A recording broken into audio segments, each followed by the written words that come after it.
Thanks so much. Thanks for the invitation to be here today.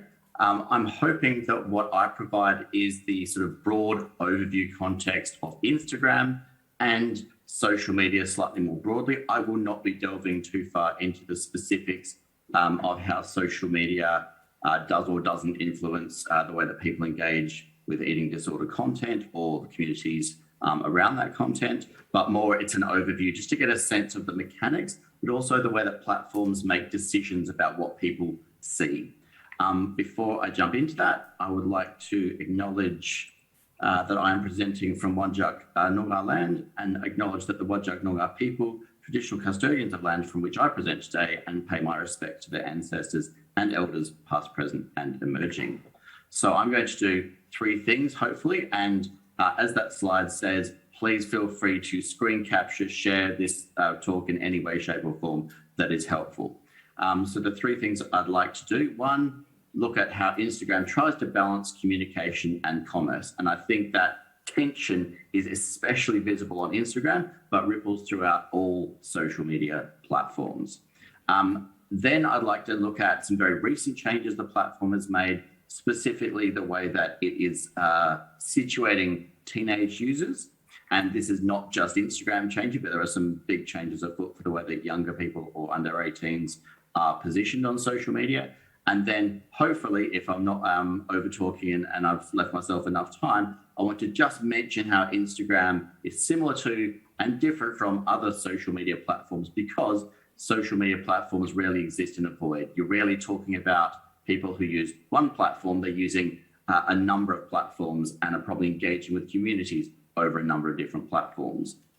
Before I jump in, I want to sort of remind us that there isn't an Instagram that is a static thing, but rather it changes over time. And this graphic is just really useful to remind us that just the basic interface of Instagram is a thing that has changed radically since it launched in 2010. Over the decade and a bit that it's existed, it has done quite different work. It has shifted from a predominantly photography app using square frames and filters to something much, much more complex, which is what I'll talk about in a second. I also wanted to remind us that while Instagram doesn't provide specific user figures anymore, we know that when it stopped providing specific user figures, it had at least 1 billion users. And the reason that it stopped providing individual figures for the platform was, of course, because it is part of Facebook. Facebook owns Instagram, and Facebook has started reporting Facebook family app overall users, of which there are at least 2 billion. Now, Instagram is probably not all of those, but it's definitely over 1 billion users, which means it is an enormous platform which does an awful lot and has a lot of space in many people's lives. Okay, so how Instagram tries to balance communication and commerce. And to elucidate this, I'm going to try and run through some of the main features of Instagram and give you a sense of how each of those features how it came into being and how it's evolved over time. Now, the main feed is the thing that most people see when they open Instagram. It's the thing that you scroll up and down. But even within that, there's lots of different changes that have happened. For example, the main feed when it was launched was purely 100% chronological. You saw the most recent content by the people that you follow. Quite controversially, in 2016, it shifted to algorithmic sorting, means that Instagram makes the decisions about which content it thinks you want to see and surfaces that first. It doesn't tell you exactly how it makes those decisions, which is one of the challenges with algorithmic sorting, and is something that people have long asked to return, the idea that you could shift it chronologically if you want. Instagram is never going to do that. So obviously it started out as images and now includes video and other formats. It used to be that you had to take you actually had to capture the image by holding your phone. There was no way to get it from the gallery in your phone, for example. Obviously, that time also has ended and you can bring content in from many other sources. And it's also worth reminding ourselves that when Instagram launched, it did not have a business model. There was no way for it to make money. And it wasn't until a couple of years after Facebook owned it that we started to see advertising creep into the main feed, although it is now an incredibly main part of that main feed. 1 in 5 roughly posts is advertising.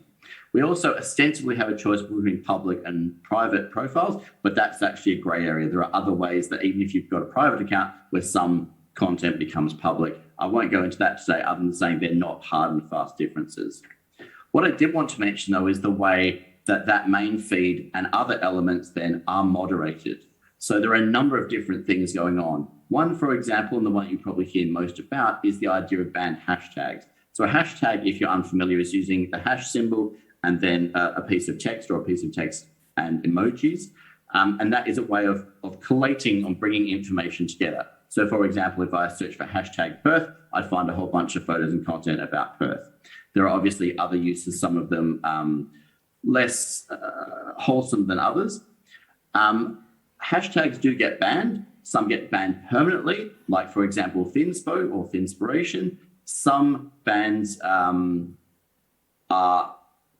only for short periods of time, depending on the way that users have reported things. And some bans only ban certain ways of finding that content. That said, banning hashtags is the low-hanging fruit. It's the easiest way to moderate content, and it is the least effective because it's pretty easy to get around. There are a number of citations that are in my slides. I won't go through and point to all of them, but there is a references list at the end, and my slides are on Twitter if you find me, Tama, on Twitter.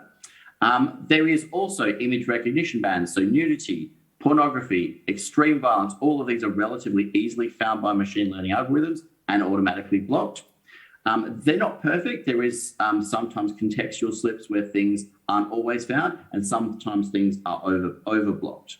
We also have now what's called a sensitivity screen, which is where content is flagged as maybe being harmful to some people, but not technically violating the terms of the platform. And so that's where that sensitive content screen might pop up where you have to click through to see something. We also see user-reported bans.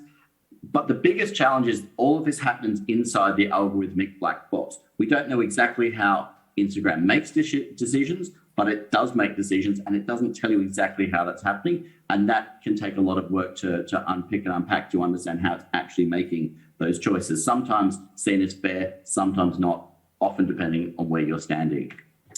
The next major format, and one that really changed the nature of Instagram, was in 2016 when stories came on board. Now, stories were not invented by Instagram. They're actually borrowed from the Snapchat platform.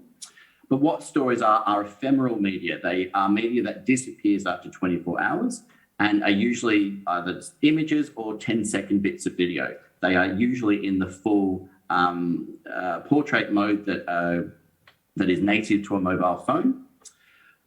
But most importantly, what they tried to do, and the reason that they came about, is that the main feed was seen as too curated, too polished, and this was trying to give us space for people to have fun, to do different things.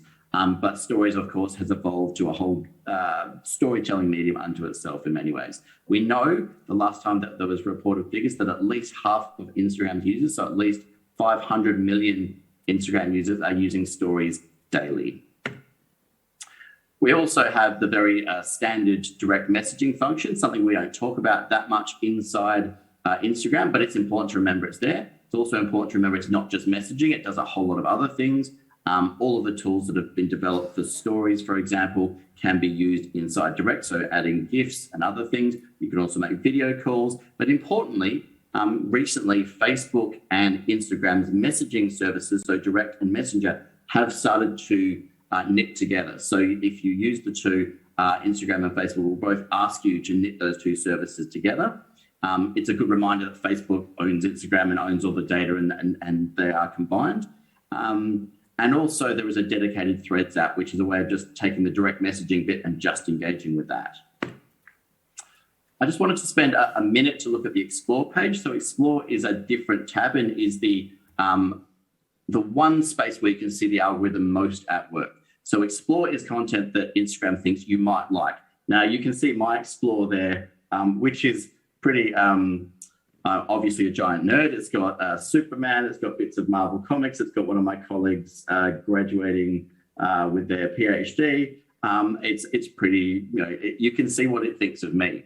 Obviously, that will look incredibly different depending on other people. So it is in 100% determines what you see by what it thinks you've looked for in the past. It records all the signals about where you are, who you are, what language you search in, what you've looked for in the past, where you spend most of your time looking at things, and that's how it builds what you see and explore.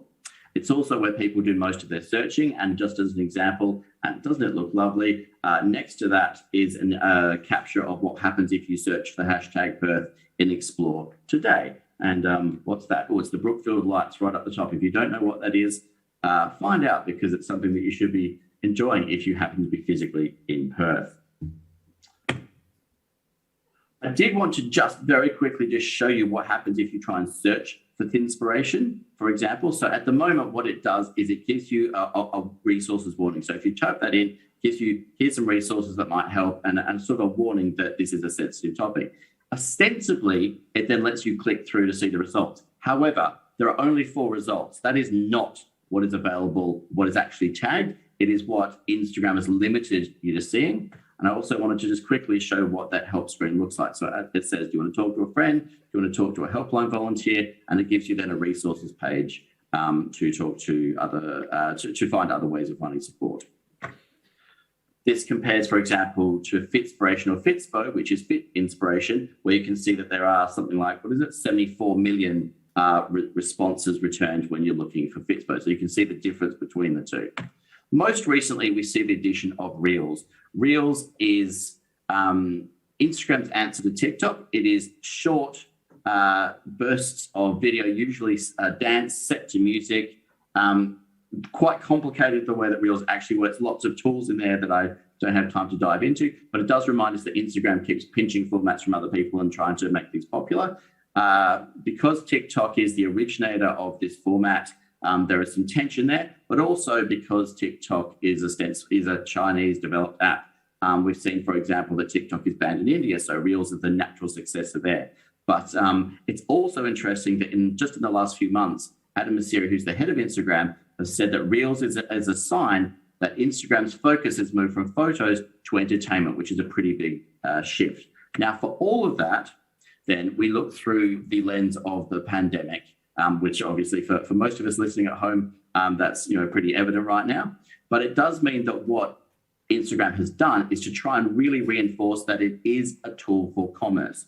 Now, that has been true for a very long time. Obviously, we've seen the emergence of influencers predominantly from Instagram initially, who have been pushing the economic boundaries of what an endorsement and advertisement can be long before any tools existed. Now we see that, for example, shopping tags make potentially any post an advertisement. We see the paid partnership with, which is a notification that influencers are supposed to use if they are being paid to endorse a message. But we also see, really importantly, that during the pandemic, Instagram has wanted to be the entire shop. It wants to be the shop front, the checkout, and the bank. And if you're a US user, it can currently do all of those things. In Australia, that's coming very soon. So Instagram wants to be the entire economic experience and the entire communication experience, which is a real tension that is quite hard to navigate. Now, very briefly, changes for teens. We have seen, for example, big pushback against the fact that targeted advertising for under 18 users is a real problem. What's Instagram going to do about that? It has made some changes quite recently. So, for example, under 16s now, if you join up, have a private by default account. Defaults matter. More people don't change them than do. Under 18s can only be targeted for advertising along the lines of age, gender, or location. That may not sound a big deal, but Instagram can build incredibly detailed profiles of who someone is from what they do. So just limiting it to those fields is actually a really big deal. It also makes it harder for what they call potentially suspicious adults to find or contact young people. In all of that, though, two things. One, Facebook, which owns Instagram, admitted there is no foolproof way to stop people from misrepresenting their age. So, a kid can sign up and just say whatever age they want because they just enter a date. And worse than that, Instagram is still developing an Instagram for kids, which they have their own reasons for doing so, but really is a gateway. It's about getting them using Instagram as early as possible so it feels familiar and they stay on it. Lastly, and I'll just take 1 minute to do this, I just want to talk about how Instagram is similar to and relates to other platforms. Obviously, Snapchat is where they stole the stories format from. Snapchat is having a bit of a resurgence. It is not just about sexting and never has been. And that sort of while stories were imagined to do that on Snapchat, it was never the main thing that platform did. It's much more about teens amusing each other in much more banal ways. TikTok, which is the darling of the hour, if you like, is the biggest growth platform for online communication. And it is especially interesting because its For You page, where most people look at content, is entirely algorithmically curated. It doesn't have that many other spaces. Its algorithm makes most of the decisions, and that in many ways is more problematic than many other things. We know that there are many private messaging apps which are a bit similar to direct, but obviously those are spaces that we can't see. Twitter, we've actually got probably more research on than any other platform, but that's because it's more public than any other platform. It doesn't mean it's more important. And lastly, obviously, Instagram, Facebook, and WhatsApp, all owned by the same company, all deeply interrelated. So tentative conclusions then, because it feels weird not to have conclusions. One, there isn't one Instagram, there are many. The platform, its tools, affordances continually change, and every user has a customized experience configured by algorithms, which are often at odds with the black box of Instagram itself. Shameless plug, the Instagram book that we wrote has an Instagram and Twitter presence, which is Polity Instabook, if you want to keep up to date with the latest developments from our perspective. 2, Instagram is not an island. It is deeply connected with other social media platforms. It is also part of a broader cultural context. Social media is not a thing unto itself. It is part of culture. Culture is expressed and changes through those spaces, but these things are always connected and shouldn't be treated as if they can just be picked apart and looked at by itself. And lastly, groups and communities, both positive and harmful, on Instagram and other social media platforms, will always find a way to connect with one another, no matter how developed moderation tools and blocking algorithms become. Instagram is one of those spaces, and it is doing its best, but it cannot ever be the main point where change comes. It's responsive to cultural outcries at best. There are references there. You're all caught up. I shall stop sharing my screen, and apologies for talking so quickly. And if you want the slides, they are all currently available via Twitter.